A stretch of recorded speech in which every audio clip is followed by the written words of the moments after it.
Perkembangan transaksi ekonomi di era digital. Pendahuluan. Perkembangan transaksi ekonomi di era digital adalah fenomena yang ditandai dengan pergeseran dari sistem tunai ke transaksi non-tunai berbasis teknologi seperti internet, ponsel pintar, dan fintech. Era ini telah mengubah cara berbelanja dan berbisnis menjadi lebih praktis, efisien, dan dapat diakses dari mana saja, namun juga menghadirkan tantangan seperti yang perlu disikapi secara bijak. Tujuan pembelajaran: memahami dan menganalisis perubahan, mengidentifikasi tantangan dan keamanan, menggunakan dan menerapkan teknologi.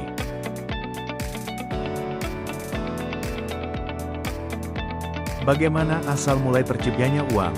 Pada mulanya, kehidupan manusia adalah sangat simpel. Dalam artian, untuk memenuhi kebutuhannya, manusia cukup menangkap ikan, berburu hewan ataupun memetik buah-buahan yang sudah terdapat di hutan. Dengan demikian bertambahnya populasi manusia, makin lama kebutuhan menjadi makin kompleks jenisnya dan jumlahnya makin besar.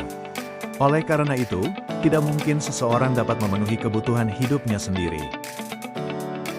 Contoh-contoh asal mula uang A. Sebelum uang tercipta.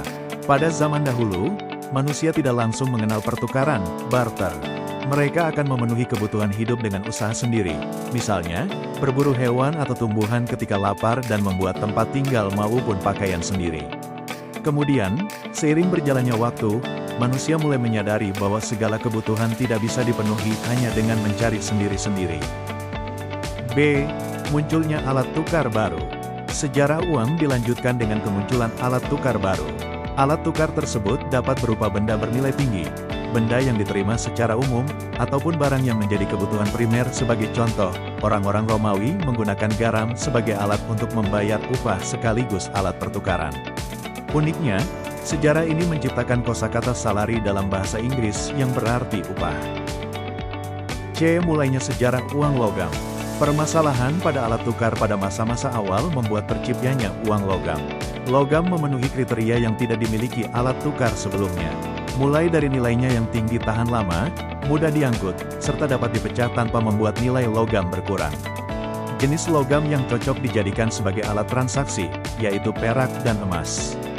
Keduanya disebut sebagai uang penuh karena nilai nominal dan nilai intrinsiknya seimbang. D. Sejarah uang kertas. Uang logam dinilai kurang cocok untuk transaksi dalam jumlah besar karena bobot dan ukurannya. Oleh karena itu, diciptakanlah uang kertas. Uang kertas awalnya hanya berupa bukti kepemilikan logam mulia sebagai perantara transaksi. Selain itu, uang kertas pada masa permulaan juga 100% dijamin dengan perak dan emas yang disimpan di pengrajin logam mulia. Jaminan tersebut sewaktu-waktu dapat ditukarkan secara penuh. Apa saja jenis-jenis dan fungsi uang? Uang yang beredar dalam masyarakat dapat dibedakan dalam dua jenis, yaitu uang kartal dan uang giral. Uang kartal adalah alat bayar yang sah dan wajib digunakan oleh masyarakat dalam melakukan transaksi jual-beli sehari-hari. Sementara yang dimaksud dengan uang giral adalah uang yang dimiliki masyarakat dalam bentuk simpanan dalam kurung, deposito, yang dapat ditarik sesuai kebutuhan. Uang ini hanya beredar di kalangan tertentu saja. Jenis-jenis uang ada dua. 1. Jenis uang berdasarkan bahan pembuatannya. 1. Uang logam. Uang logam terbuat dari logam, biasanya dari emas atau perak, karena kedua logam itu memiliki nilai yang cenderung tinggi dan stabil. Bentuknya mudah dikenali, sifatnya yang tidak mudah hancur, tahan lama, dan dapat dibagi menjadi satuan yang lebih kecil tanpa mengurai nilai. 2. Uang kertas. Uang kertas adalah uang yang terbuat dari kertas dengan gambar dan cap tertentu, dan merupakan alat pembayaran yang sah. Menurut penjelasan UU Nomor 23 Tahun 1999 tentang Bank Indonesia, yang dimaksud dengan uang kertas adalah uang dalam bentuk lembaran yang terbuat dari bahan kertas atau bahan lainnya, yang menyerupai kertas. Bagaimana dampak keinginan teknologi terhadap aktivitas perdagangan?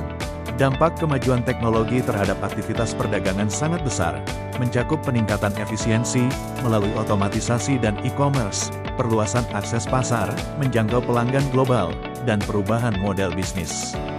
Namun, kemajuan ini juga membawa tantangan seperti peningkatan risiko keamanan siber, potensi hilangnya pekerjaan tradisional, dan kesenjangan digital.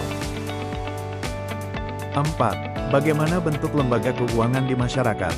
Pada dasarnya peranan lembaga keuangan sangat penting dan berpengaruh terhadap perekonomian sebuah negara. Dalam lembaga ini semua perusahaan atau institusi keuangan yang memiliki kegiatan utamanya meminjamkan sejumlah uang yang disimpan kepada mereka. Pada praktiknya sebuah lembaga keuangan ini menjalankan kegiatan usahanya dapat diperuntukkan bagi investasi perusahaan, kegiatan konsumsi dan kegiatan distribusi barang dan jasa. Tang Yu